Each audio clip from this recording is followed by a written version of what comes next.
आपका स्वागत है आपके अपने YouTube चैनल महाअध्ययन में। वीडियो को लाइक करें और अगर अभी तक चैनल को सब्सक्राइब नहीं किया है तो जल्दी से कर दीजिए।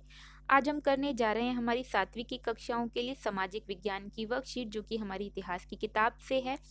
और साथ में हमारी वर्कशीट का नंबर है 23 और तारीख है 18 दिसंबर।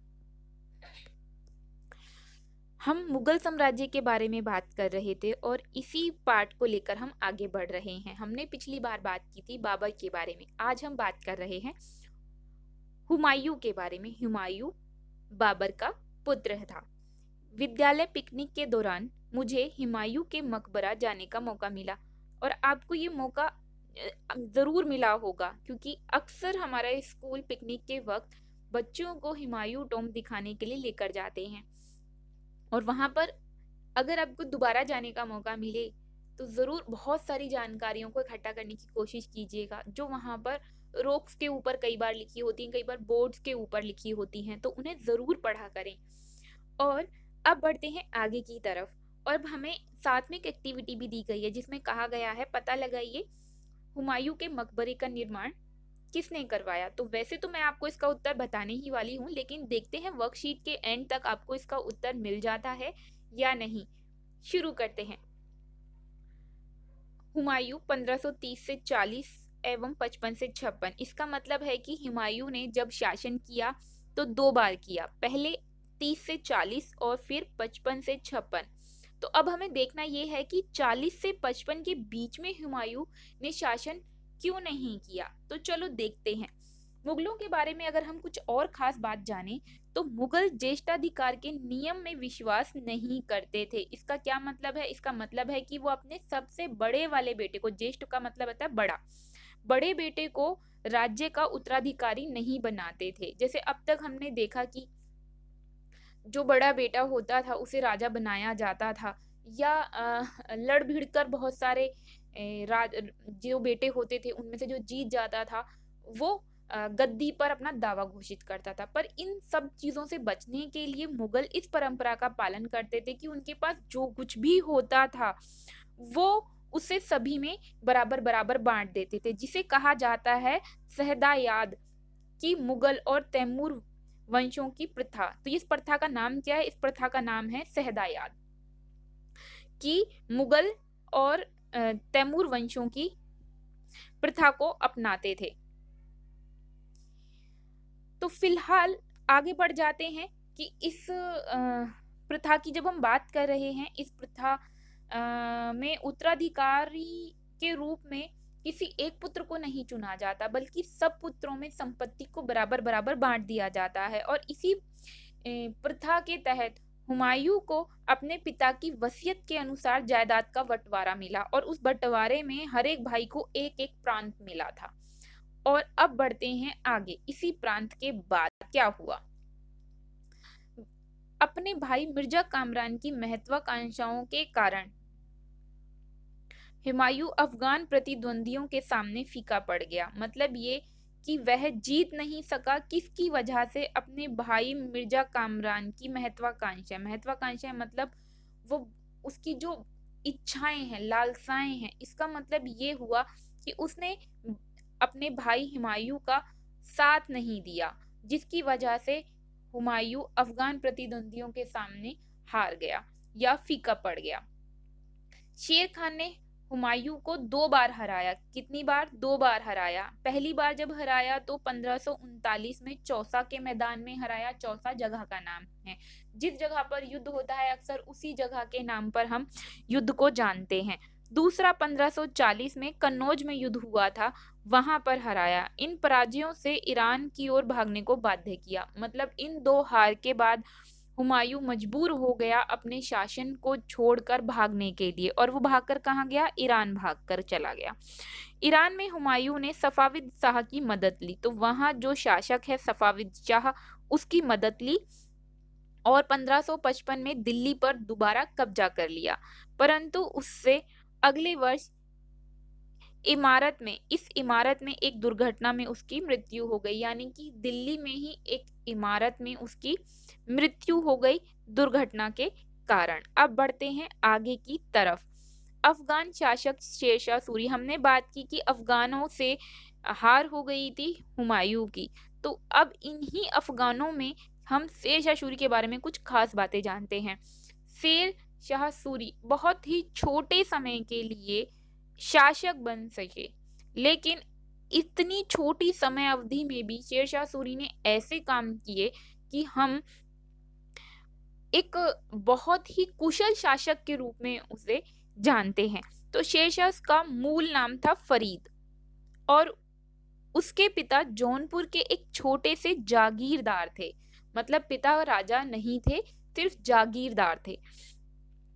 उसके संरक्षक ने उसे एक शेर को मारने पर शेर खान नाम दिया। तो अब आप देख सकते हैं शेरशाह सूरी का नाम फरीद से शेर खान इसलिए पड़ गया क्योंकि उसने एक शेर को मार दिया था। और संरक्षक लिखा है यहाँ पर। संरक्षक कौन होता है? जो सुरक्षा करता है, जिसे हम आज गार्ड बोलते हैं, बॉडी गार्ड। शेरशाह ने साम्राज्य में विस्तार एवं वाणिज्य को बढ़ावा दिया। तो शेरशाह के पास जो जगह जगह थी, जागीर थी, उसको विस्तार दिया उसने, वाणिज्य को बढ़ावा दिया, यानी व्यापार को भी बढ़ावा दिया। संचार व्यवस्था को सुधारा। संचार व्यवस्था में बहुत सारी चीजों को सुधारा गया होगा, जिसमें डाक व्यवस्था रही होगी और संचार के लिए जरूरी होती हैं। अगर डाक भी आप कहीं एक जगह से दूसरी जगह पहुंचाना चाहते हैं, सामान पहुंचाना चाहते हैं, तो सड़कें भी अच्छी होनी चाहिए। तो उसने बहुत सारी चीजों को सुधारने पर ध्यान दिया।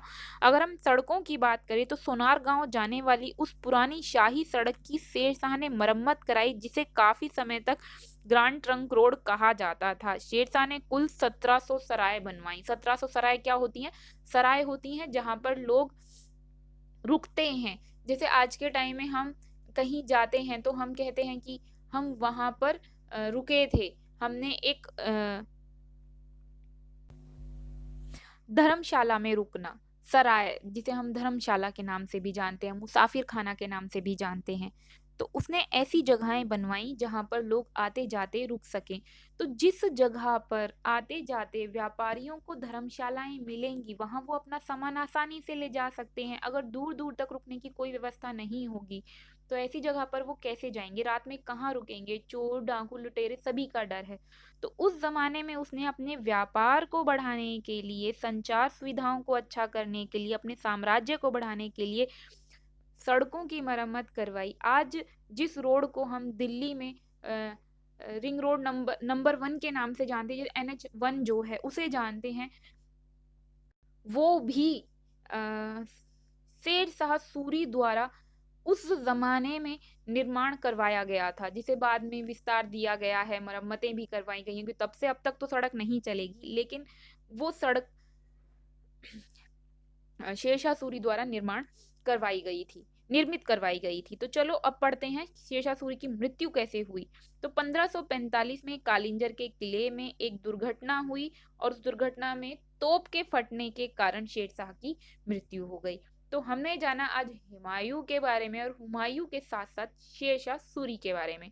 दोनों ही महत्वपूर्ण शासक हैं, और हमें ये भी पता चल गया है कि वो बीच के, हम जब बात कर रहे थे कि 40 से लेके 55 के बीच में हुमायूं हमें शासक के तौर पर क्यों नहीं दिखाई देता, क्योंकि गद्दी शेरशाह सूरी के पास थी, एक अफगान शासक के पास। तो मुगल शासक से अफगान शासक की बात कर रहे थे हम। तो मैंने आपसे कहा था क्रियाकलाप नंबर 1 यानी एक्टिविटी 1 जो हमसे पूछी गई है उसका जवाब आप खोज लें। नहीं मिला तो मैं देती हूँ। यह मकबरा हुमायूं की विधवा बेगम ने बनवाया था, हमीदा बानो बेगम। तो विधवा बेगम क्यों लिखा है? क्योंकि भाई पति के मरने के बाद पत्नी विधवा होगी ही, तो उसकी मृत्यु के बाद हमीदा बानो बेगम ने इसे बनवाया था। और जो बच्चे जोधा अकबर नाम का नाटक बहुत आता था, देखा होगा, तो उसमें उन्होंने हमीदा बेगम को भी देखा होगा एज अ करेक्टर। उसके बाद इस भवन को बनाने के लिए उन्होंने सैयद मुबारक इब्न मिराक को बुलाया था, और पूरा डिटेल मैंने यहाँ आपके लिए लिख दिया है। अफगानिस्तान के हेरात शहर से विशेष रूप से बुलवाया गया था कि सिर्फ इस मकबरे को बनवाने के लिए। अब हम बात कर रहे हैं क्रियाकलाप 2 की। इसमें हमसे कहा गया है कि उत्तराधिकार के चयन के लिए मुगल किस परंपरा का प्रयोग करते थे, और आज राजनीति में उत्तराधिकारी के चयन के लिए किस परंपरा का पालन किया जाता है। क्योंकि मुगलों की हम बात कर रहे हैं, उनकी राज और राजनीति की बात कर रहे हैं, और हमने पढ़ा कि वो राजनीति में संपत्ति को बराबर बांट देते थे ताकि भाई एक दूसरे से लड़े नहीं और किसी बड़े बेटे को पूरी संपत्ति नहीं दी जाती थी। तो उत्तराधिकार के रूप में बड़े पुत्र को चयन करने के स्थान पर मुगल सभी के बीच संपत्ति को बराबर बांटने की परंपरा का प्रयोग करते थे। आज भी पैतृक संपत्ति का बंटवारा इसी प्रकार किया जाता है, ना कि ज्येष्ठ पुत्र को उत्तराधिकार घोषित किया जाता है। आपने देखा है लोग सामान्यतः अपने बच्चों में अपनी पूरी प्रॉपर्टी बांटते हैं, यहाँ तक कि लड़कियों को भी उसमें पूरा हिस्सा मिलता है। यहाँ तो पुत्रों की बात हो रही है, पर आज भारत की अगर बात करें तो लड़कियों को भी बराबर हिस्सा मिलता है। लेकिन क्योंकि हमसे सवाल में कहा गया है कि राजनीति में उत्तराधिकार के बारे में बताओ, तो अगर राजनीति की बात करें तो आज भारत में लोकतंत्र है। गद्दी पिता के बाद पुत्र को नहीं मिलती है। प्रधानमंत्री का बेटा प्रधानमंत्री नहीं बनता, राष्ट्रपति का बेटा राष्ट्रपति नहीं बनता, ना ही किसी मंत्री का बेटा मंत्री इस वजह से नहीं बन पाता कि पिता मंत्री है तो बेटा मंत्री बन जाएगा। मंत्री बनना है, प्रधानमंत्री बनना है, राष्ट्रपति बनना है, हर तरह से आपको चुनाव प्रक्रिया का पालन करना पड़ता है। तो अगर राजनीति की बात करें तो भारत में चुनाव प्रक्रिया का पालन किया जाता है। तो ये थी हमारी आज की वर्कशीट और आगे बढ़ जाते हैं कुछ और प्रश्न उत्तरों की ओर। हमसे पूछा गया है सत्य और असत्य बताइए। तो चौसा के युद्ध में हुमायूं ने शेरशाह सूरी को हराया, तो ये गलत है क्योंकि शेरशाह सूरी ने हुमायूं को हराया था। दूसरा पूछा गया है हमसे कालिंजर के किले की घेराबंदी के दौरान हुमायूं की मृत्यु हुई, तो बात ऐसी है कि इस घटना के दौरान हुमायूं की नहीं शेरशाह सूरी की मृत्यु हुई थी, तो ये भी हो गया गलत। तीसरा, हुमायूं के पिता का नाम बाबर था, जो हमें इस वर्कशीट में नहीं बताया गया है, लेकिन मैंने आपको शुरू में ही बता दिया था कि बाबर के पुत्र का नाम ही है हुमायूं। तो ये थी हमारी आज की वर्कशीट महाअध्ययन की तरफ से मेरे प्यारे विद्यार्थियों के लिए। मैं उम्मीद करती हूँ आपको इस वर्कशीट की मदद से अपना काम करने में भी मदद मिलेगी, साथ में आपको आपका पूरा पार्ट भी समझ में आया होगा। मेरे प्यारे विद्यार्थियों, अगर आप चाहते हैं महाअध्ययन आपके लिए इसी तरह वीडियोस लाता रहे तो ज़रूरी है महाअध्ययन चैनल चलता रहे, और उसके लिए ज़रूरी है आपके लगातार लाइक, शेयर्स और सब्सक्राइबर्स का मिलते रहना। तो फटाफट से वीडियो को लाइक कर दीजिए, बिल्कुल भी भूला मत कीजिए, ध्यान से लाइक कर दिया कीजिए और साथ में हो सके तो शेयर भी कीजिए। और अगर आपने अभी तक चैनल को सब्सक्राइब नहीं किया है तो कर दीजिए। आपकी वीडियो के ठीक नीचे रेड कलर से लिखा हुआ है सब्सक्राइब, क्लिक कर दीजिए और उसका कलर चेंज हो जाएगा, वहां लिखा होगा सब्सक्राइब। फिर मिलते हैं ऐसे ही वीडियोस के साथ, तब तक के लिए स्वस्थ रहें, खुश रहें, नमस्कार और धन्यवाद।